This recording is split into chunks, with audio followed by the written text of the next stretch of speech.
Bonjour, je suis Enzo Lefort, double champion du monde individuel et champion olympique par équipe et je suis également sergent de l'armée de l'air.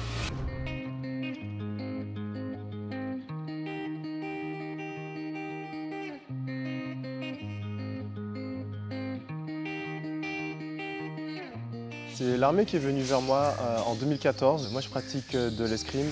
L'escrime c'est un sport amateur, donc malheureusement on ne gagne pas assez d'argent pour en vivre au quotidien. Donc c'est là où l'armée intervient. En fait l'armée ils sont tout simplement partis du constat que comme les militaires, les sportifs ils défendent les valeurs de la France à l'international.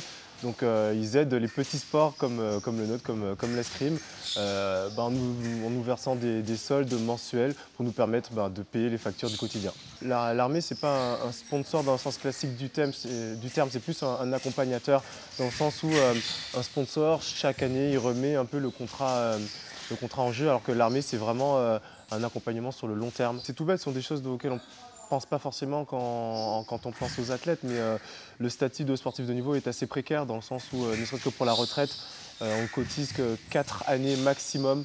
Moi par exemple, ça fait 13 ans que je suis à l'INSEP. Sur ces 13 ans, je ne peux cotiser que 4 années maximum pour la retraite, alors qu'avec le contrat que j'ai avec l'armée, je cotise pour la retraite. J'ai aussi accès à une sécurité, à une caisse d'assurance maladie, celle de l'armée. En échange de ce contrat, on doit montrer qu'on appartient à l'armée de champions. Et on a aussi également un temps de rassemblement annuel.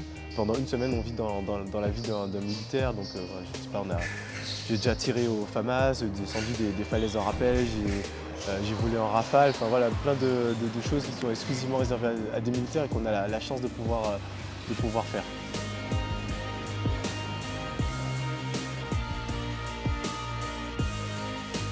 Je pense qu'il y a eu beaucoup de bonne volonté d'accompagner les athlètes pour les Jeux de Paris.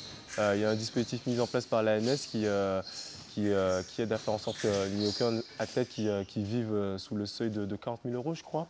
Depuis, je pense, 2018-2019, on entend qu'il y a beaucoup de choses qui vont changer. Honnêtement, moi, j'ai pas senti énormément de différence, enfin même pas du tout de différence.